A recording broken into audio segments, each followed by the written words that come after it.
So here's the part that actually might shock you. Now, as a conservative, I can't believe I'm about to say this, but hey, here it goes. I actually agree with Barack Obama on something. I know, but you heard me correctly. On the issue of historically black colleges and universities, HBCUs, Obama told the truth. He gave a hard truth, and basically, he was told that he was tone deaf and too negative. Basically, y'all, he hurt their feelings. Obama told HBCUs that they needed to raise their graduation rates and they needed to lower their loan default rates and they needed to stop expecting to be coddled. But instead of the administration recognizing that, wow, he must really care about us to give us this hard truth, do you know what they did? These illustrious institutions basically gave them their behind a kiss and they cried foul. So here's what I've learned. It does not matter what you do and how much money you give, a people group or an individual who is hell bent and committed to being a dependent will never be satisfied. It doesn't matter what you do. Now, how do we know this? Well, when Trump got into office, Trump gave HBCUs historic levels of permanent funding. And guess what? Not a single thank you. Just more begging and lying, whining and crying, more victim narrative. And I'm like, the nerve of you ninjas. Like, really? Like, my thing is this. If these institutions are so great, and you are churning out all of these kings and queens, then why is it that you can't stand on your own 2 feet? And why didn't you send the money back? Since he's so bad, why you ain't send the money back? So on today's show, I'm going there. We're going to examine the last 3 presidential responses as it relates to funding for HBCUs. And we are going to examine which administration, who did what, and the response that they received. And you are going to be surprised as to the outcome of this research. And I am super excited to talk about it today. So let's get into this.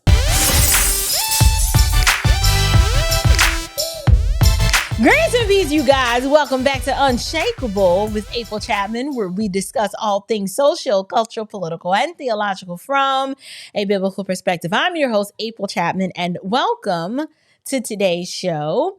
So I was recently a guest on the Niger Ennis has a show on a network, and he was interviewing me, and we were talking about the difference in presidential support of HBCUs.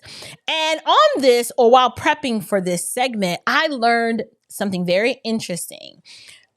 George Bush, Obama, and Trump, all in their own way, supported HBCUs.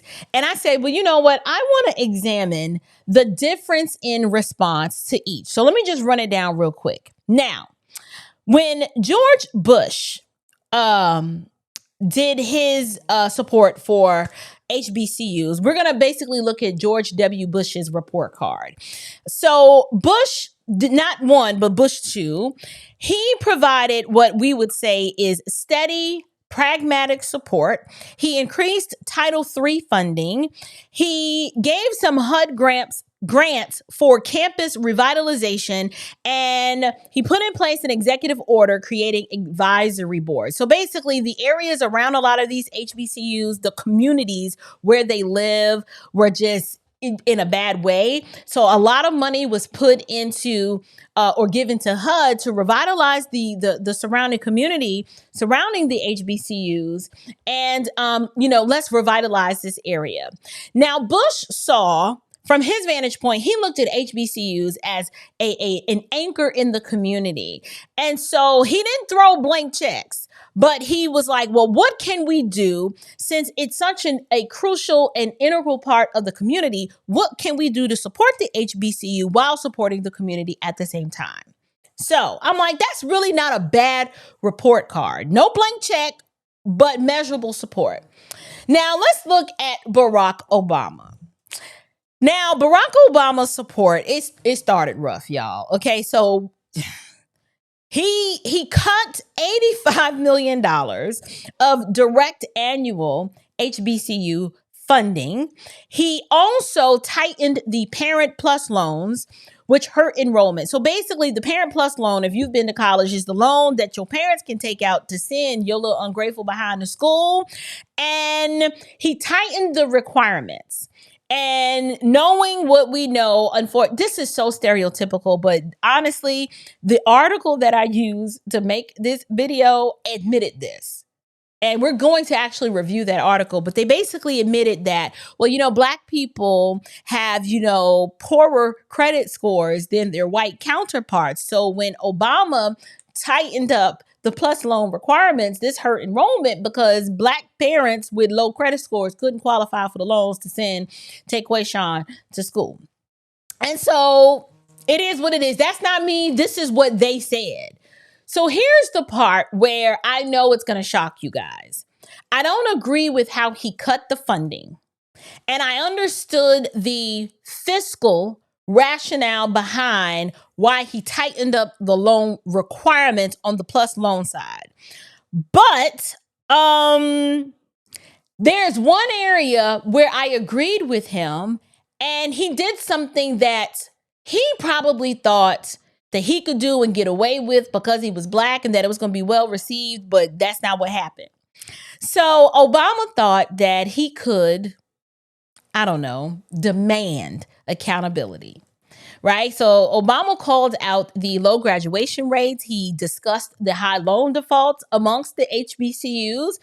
And instead of coddling them, he tried to raise the bar. Like, listen, we got to do better. This is a problem. It takes y'all too long to graduate. Your graduation rates are low, and we're giving you all this money, these federally backed student loans, and y'all are defaulting. Your students default on these loans at super high rates. So what we're going to do now is I want to share this article. And I want to share this article because I thought the article was quite interesting. It's called Scold in Chief, the love-hate relationship between HBCUs and President Obama. This is written on the Thurgood Marshall College Fund's website. And it's talking about the legacy of Obama. And they described it as complicated. They said that could be the official theme of President Barack Obama's rapport with the African-American community in general, but even more so regarding his administration's 8-year relationship with HBCUs when we examine in this edition of the Roots Monthly series, his lasting legacy. So here are some quotes.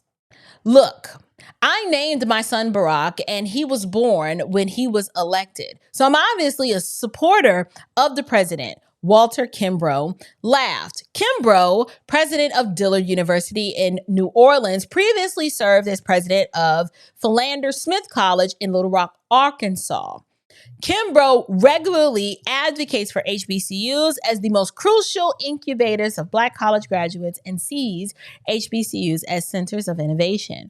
He goes, but I didn't have great expectations. Kimbrough continued, I wasn't going to set myself up like that. People wanted an activist like Martin Luther King Jr., and I was thinking that he was still going to have to work with white folks like Mitch McConnell, who wanted to get rid of him from day one.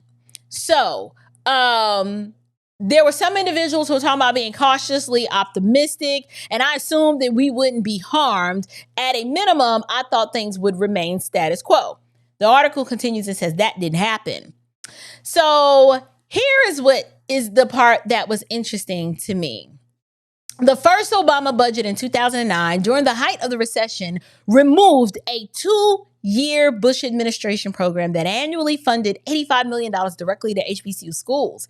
At the time, the administration pointed to its increases of Title III direct funding to HBCUs from $238 million to $250 million, while also increasing Pell Grant limits for students as mitigating factors. But those increases aside, it still meant that HBCUs were to lose nearly $73 million in funds. Even Senator Richard Burr, a Republican from North Carolina, criticized the decision, pointing to $9 million in wailing history museum funding, waning or wailing? No, it's wailing, that had been maintained in the Obama budget. Dr. Julianne Malveaux wrote an amazing editorial piece going into President Obama for cutting us, remembered Taylor. Quote, the White House's response wasn't, oops, I'm sorry, I can't believe this incredible oversight. Their position was, we didn't cut you. That program was temporary. It was just wasn't renewed. It was at that moment when my assumption that things couldn't get worse was now challenged. Malveaux, an MIT-trained economist and the former president of Bennett College in Greensboro, North Carolina, writes extensively about Obama in her new book, Are We Better Off? Race, Obama, and Public Policy. Unlike Kimbrough and Taylor, Malveaux had higher expectations for Obama. I had very high expectations for President Obama would be visible and vocal about higher education, whether he was, but given his base, would be very responsive to the African-American community and the HBCU community. And that just wasn't the case, she said. As soon as he came in, there were talks about cuts, and that set the tone. You never thought that when a conservative white put more money in for HBCUs that a progressive black man would take it out. Flag on the plate. Her words, not mine. I'm just saying, nothing illustrates how left it went for the Obama administration and its relationship with HBCUs than the changes the Department of Education made to the Parent Plus Loan program in October of 2011. Designed to allow parents to take out loans on behalf of their children, the program's credit requirements were stiffened by the federal government as it began consolidating loan programs that had previously been administered by private companies. Now facing higher credit standards, thousands of black parents who previously qualified for Parent Plus loans found themselves rejected. So, here is the other part that I want to read. I tried not to send students home, Malveaux recalled, saying that she kept as many Bennett students enrolled as possible, even though their financial aid hadn't come through. I mean, I had students who had turned in their paperwork in May and thought they qualified for financial aid. They'd moved into the dormitory. They'd enrolled in their classes. You have begun to attend your classes. Now, because of the changes in the loan program, they say that you got to go home. I tried my best not to do that. Again, not having understood the effect that the new policy would have on HBCUs, the Obama administration scrambled to create a reconsideration process through which, if students had been initially rejected, they could resubmit their application. According to Todson, 98% of students were eventually approved for a loan. Eventually, the Department of Education Secretary Ann Duncan apologized at an HBCU conference for the poor communication about the new requirements. This article goes on to talk more about the contention and how Obama made them feel. But it says here, as a result, the president has often used the backdrop of HBCUs to deliver hard messages to the Black community, like his much criticized 2013 commencement speech at Morehouse College, where he gave a Booker T. Washington-style speech on personal responsibility in the Black community. Who knew? Who knew that I would listen to something Obama said, quoting Booker T. Washington, and I'd be like, bravo, sir. Bravo, you sound like a conservative. These people are mad and are castigating Booker T by saying Obama gave a Booker T. Washington style speech on personal responsibility to the Black community. Well, I have never the nerve of him. Do you listen to the mindset and the thought process of these people? Do not tell me slavery is not a choice. Listen to this. It says he's going to Morehouse College, where the cream of the crop of Black men are getting degrees and talking about no excuses and pull up your pants. And I'm like, Obama needs someone in a fraternity or sorority or someone from the South to take him to the side and say, bruh, you can't say that. Kimbrough said, half jokingly. The Black community can take criticism, but this isn't the time or the place. Why not? What was wrong with giving tough love and some honest truth on one of the most important day of these black men's lives as they are about to leave the safety and the confines of this HBCU and go out in the real world where the real world is going to chew them up and spit them out, where they need to know no one is going to pity you, no excuses, and pull up your daggone pants and cut the moldy Cheeto blonde dready things out your head so you can go get a job and present yourself in a way where people will take you serious and you'll be respected. I mean, that's what I would have said, but I'm a conservative. But Obama says this, and y'all, they were big mad. Listen to this. It says, this is what Mark Lamont Hill wrote in an email. Too often, the president uses HBCUs as a space to critique Black communities in ways that he never does to other groups, especially traditional constituencies. I mean, did you ever think that he really believed that if his community or the Black community was told the truth, that it might actually make a meaningful impact and get you off of the victim train and disengage you from the victim Olympics? But when you just thrive and want to be a victim, it don't matter what you do. I'm going to prove that. But let me finish. It says here, this uneven punishment not only plays out rhetorically, but also in the policy realm. While the president is rightly supporting community colleges, he is stripping away precious resources from HBCUs, despite the fact that they have higher graduation rates. Okay. Too often, it feels like a cynical political tactic where, under the guise of tough love, President Obama signals to the broader public that he is willing to put Blacks in their place. You see how they respond? Do you see how they respond? Do you see how they respond? Then someone else said that, and Malvo and Taylor also aren't buying the idea that Obama needs more connections to HBCUs to advocate for HBCUs, both of them pointing to a current issue of proof. President Obama, as he should, is advocating for the transgender community, Taylor said. Who in his administration is transgender?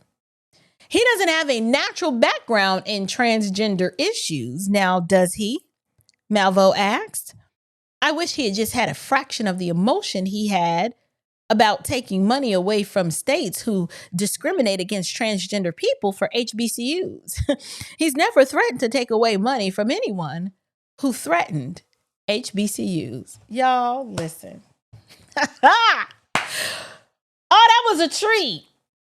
That was a treat. I'm going to link that whole article. Actually, there are two articles that I would love for you guys to engage with and examine, because you will listen to the whining and the crying and the victimization. And if this is how the adults in the room argue, is there any wonder that our young people today who are matriculating from these colleges and universities, are we surprised that they actually view themselves as victims and they believe that they can't do anything? Because this is the rhetoric that they're being indoctrinated with when they go to these HBCUs.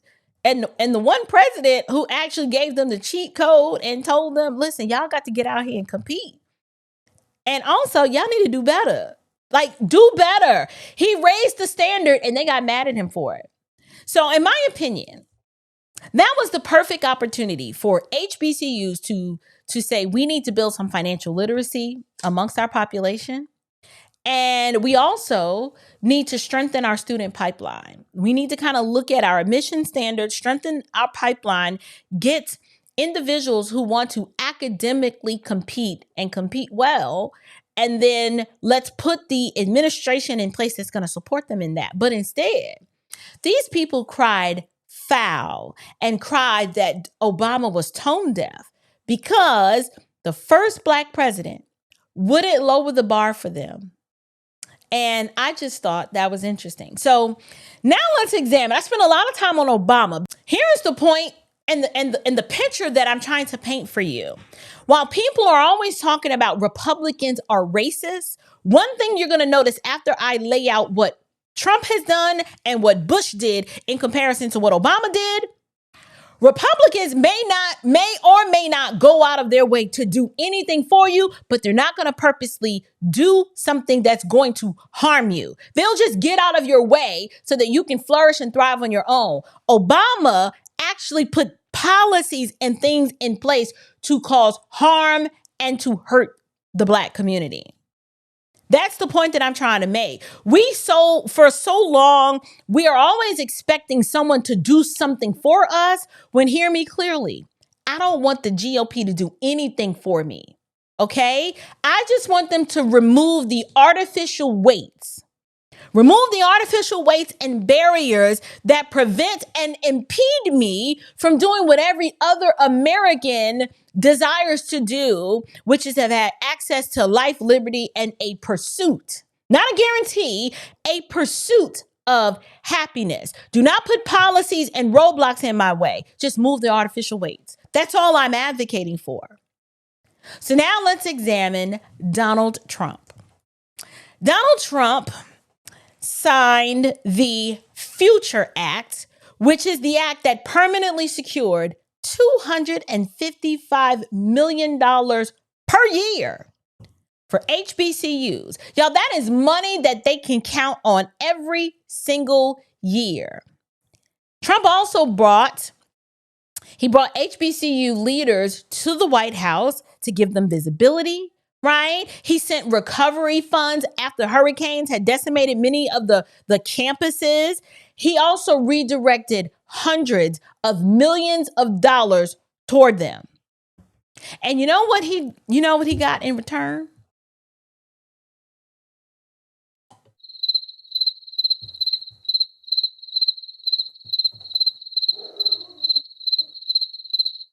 He got silence, crickets, no thank you, no credit.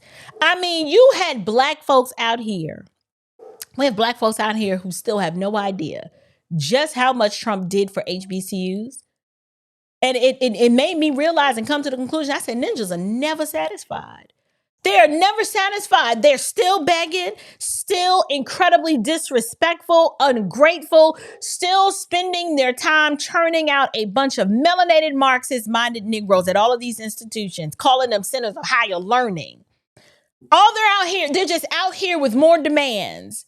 They want your money, but they demand the right to be racist and discriminatory. I mean, the nerve of these people. How much of a lack of gratitude can you actually display for the one administration that gave you more money than anybody else, invited you to come down and have come, let's break bread at the table, have a seat at the table, let's break bread and figure out how we can help your schools thrive. And so I'm actually in agreement with Obama. And I'm going to be honest. I voted for Obama twice. I was a leftist. I didn't know any better. But even as a two-time liberal Obama voter, I had no idea that Obama took this position with HBCUs. And I never knew that he said the things that he said. Now, to be fair, when I listened to him, I said this side of my political awakening, I'm like, Obama sounds like a conservative.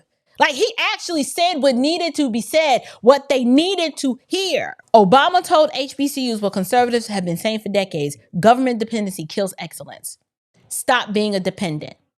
Obama put pressure on HBCUs to just perform and to be better instead of begging, and they crashed out in whole meltdowns saying that he was tone deaf and that he needed some Black folks around him that was in fraternities and sororities to help him understand Southern culture and HBCU vibes and HBCU life. And I'm like, I thought these schools were designed for you to go and experience an academic pursuit. What the heck is a sorority and a fraternity? A bunch of overgrown frat boys and temple harlots that are members of sororities. What were they going to tell him to correct his thinking? All of those organizations are nothing more than other varieties of anti-God, anti-Christ, socialistic, Marxist-minded indoctrination social clubs. That's all they are. And so to tell Obama that he was tone deaf, from my vantage point, I'm like, Obama was actually reading the room quite well. He gave an accurate assessment. And I know truth is painful for a lot of people to hear. But if you actually listened to the words that he was saying and you applied it to your life, you would have been better off for it. Because here's the truth. Listen, I attended an HBCU, okay? And I can tell you there was zero financial literacy training going on that campus. Students were taking out loans left and right, just blindly not understanding what they were doing. Debt was piling up. Nobody prepared us for real financial responsibility. And it's not just that, but a high percentage of people that I went to school with, include myself, a lot of us, it took way more than 4 years to get out. Many of us was sitting out every other semester, trying to figure it out, trying to find the money, just like, oh, wow. Like, I'm just, now, to be completely transparent, I dropped out. I attended Spelman and I dropped out for the same reason that most people take 6 and 7 years to get out. It was money. I was like, I can't afford this school. This was a bad decision. I should not have chosen to go here because the return on investment for the amount of money that I spent versus the education I received, the value proposition wasn't there for me. But Obama basically said, look, enough is enough. Enough is enough. And he was right. If HBCUs truly want to thrive, if they truly want to thrive, they've got to hold themselves to the same standards as every other institution, but they don't want that. They want to feel special. They want to be the eternal victim, always needing the help of somebody else and never doing what Booker T. Washington was trying to teach them, which is do for self and stand on your own 2 feet. We built this brick by brick, and we're going to maintain it brick by brick ourselves. They don't want that. Black America expected Obama to coddle them, but instead he raised the bar and they got mad. And that's not tone deaf. I'm sorry, that's called leadership. And trust me, Obama was a horrible president. But I honestly believe that Obama, despite his jacked up presidency, he wanted to give the Black community he wanted to leave them with just a nugget of truth and wisdom to help them. And you see the things that he got. This article dates back to 2019. They were trashing him hard. Now, he deserved criticism. He deserved to have criticism levied toward him, but not for saying what he said. Policy-wise, yes. Those words, that was the least of should have been the least of their concerns and issues with Obama. But when I examine HBCUs, these institutions have become perpetual centers of victimhood and dependency. Look how the college presidents are advocating to be victims and to be dependent. And so it's no wonder that when most graduate from there, they get this rude awakening from the real world and they learn that no one owes you anything. And you may have thought you was the bee's knees, all entitled and stuff, but you got to go out here and hunt and get it like everybody else. So I want to ask you guys a super, super controversial question that many of y'all ain't gonna like this, but what's new? The question that I pondered as I read these articles, I asked myself, I said, why do HBCUs still exist in 2025? Like, I'm dead serious. I really want to know. I know my history. I know and I understand precisely why they were started and the necessary conditions that were present in this country to make them necessary at one point. And at one point, they were the only place that we could get a good education at an affordable price, and we would be able to come out and compete on the same playing field and level as everybody else. But the more I examine history, and the more I do an autopsy of the plight and the struggle of Black America, the more I realize I'm like, HBCUs may now be part of the problem and not the solution. And what I mean by that is that the legal barriers that made HBCUs necessary are long gone. They just don't exist anymore.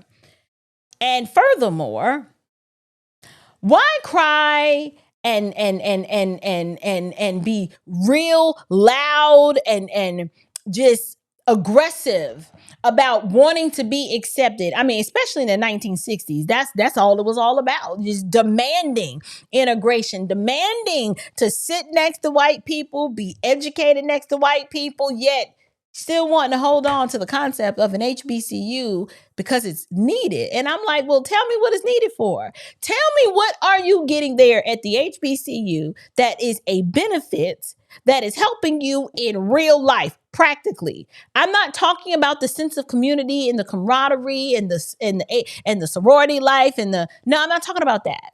I am asking, what is it that you are educationally receiving there that prepares you infinitely more better than somewhere else, and that's helping you in real life?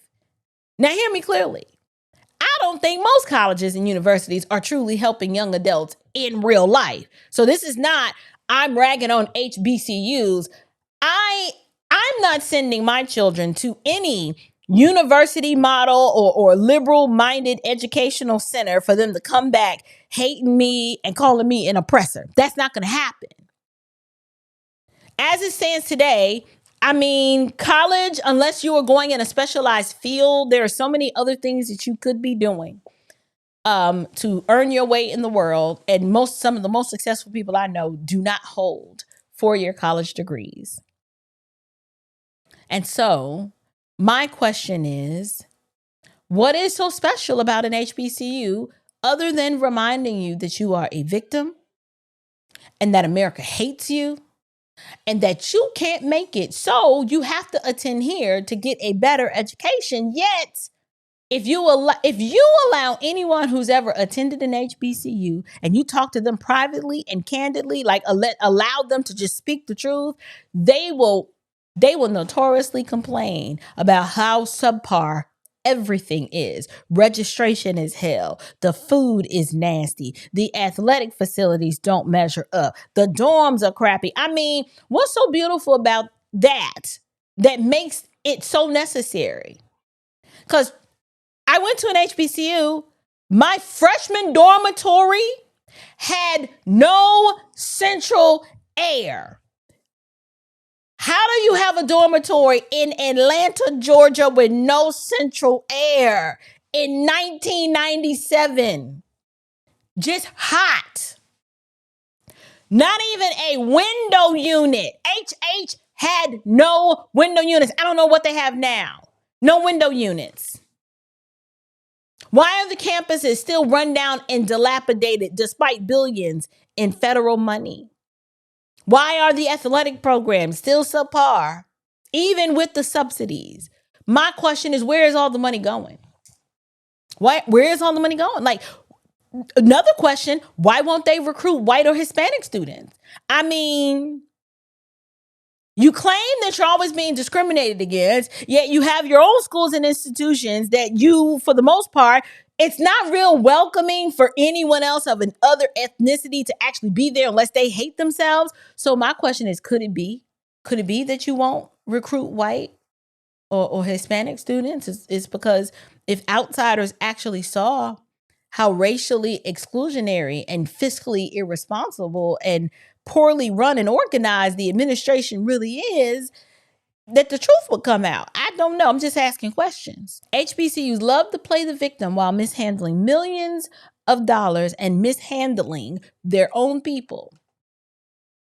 You know I'm telling the truth. It's the reason why Deion Sanders left Jackson State and went to Colorado. He tried to can with y'all. But they were stealing money from the ticket sales, or should I say, they were not properly allocating and reporting the money from the ticket sales, even though he's looking at a stadium full of people and had agreed to receive a percentage of the ticket sales, and they want to slip him $5,000. He like, I know darn well y'all sold this game out. Where's the rest of the money? So yes, I am bringing all of this up and I am airing out the dirty laundry, because if Trump is so bad, why won't you give the money back? Why would you accept anything from anyone that you believe you have a deeply held presupposition that he hates you and that he's racist and he's hell-bent on your destruction and your downfall? Why didn't you give the money back?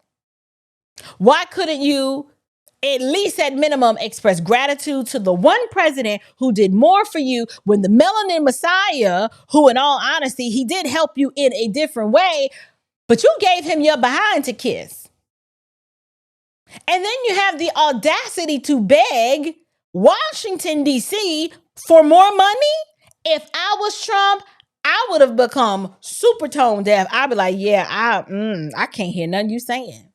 I mean, they always calling him racist anyway. He might as well make his actions consistent and not give them a dime, because I know I wouldn't. I wouldn't give an HBCU a dime, especially when they allow their students to be disrespectful. They teach Marxist ideas. I wouldn't give them a dime. I'd hold them to the same exact standard that Harvard is being held to, that Columbia and all of the other ones that are getting. I don't even understand why the government is giving federal monies to private institutions anyway. That makes no sense to me. And so overall, Trump secured more funding, okay, for HBCUs. He gave them a once in a generation win. He gave them visibility, resources. Bush showed them some respect, did a little something, but Obama challenged them. But when it comes down to comparing all three responses, presidential responses to HBCUs, Trump gave them cold, hard cash. And what did he get for it? Nothing. Not a thank you, not even an acknowledgement, because entitlement, it is baked into the worldview. They expect the money to flow, but they refuse the accountability that comes with it. Trump gave HBCUs more permanent money than any president in history, and instead of a thanks, he got crickets. The bottom line is this: HBCUs are entitled, ungrateful, and addicted to dependency. That is MLK's dream. It's the Poor People's Campaign manifested academic style. A dependent class of Negroes who beg to be equal with white people while crying to be victims at the same time. HBCUs are the melanated, socialistic, academic arm of Black America. There, I said it. Bush tried to build them up. Obama told them the hard truth, and Trump gave them the bag, and yet here we are. Campuses still crumbling, students still financially illiterate, and leaders still begging for more money. And so my thing is, if HBCUs are really as great as they claim to be, prove it. It's time to get off the breast and compete. Prove how wonderful and great and illustrious you are. Fund yourselves. Fund your own endowments. Get your alumni giving up. Focus on strong academics and leave the woke foolishness out of it. But you got to stop blaming America and start building excellence yourself. Because at some point, you're either going to stand on your own 2 feet, or you're going to admit that you're addicted to government crutches. And the way it's looking to me, these HBCUs out here limping. Okay, so if you enjoyed this episode, or if it challenged you, made you feel some sort of kind of way because you went to an HBCU, you're like, I know she's telling the truth, but I still don't appreciate it when Black folks get on their platform and tell all our business and spew out all our dirty laundry. Well, somebody's got to do it. Okay, because we can talk in private about it, but the question is anybody who can hold you accountable? The first Black president of the United States can't hold you accountable. I, a Black female who attended an HBCU and grew up in the hood, married to a Black man, can't hold you accountable. I mean, who can hold you accountable? Who checks all of the necessary intersectionality boxes to be able to hold you accountable? That's what I want to know. So if you enjoyed today's episode, I want you to like, comment, share, and subscribe. Be sure to visit standardhomeandliving.com for ways that you can support this work and get you some biblical resources to help you on your sanctification journey. And until next time, stay bold, stand firm, and above all else, stay unshakable. Grace and peace.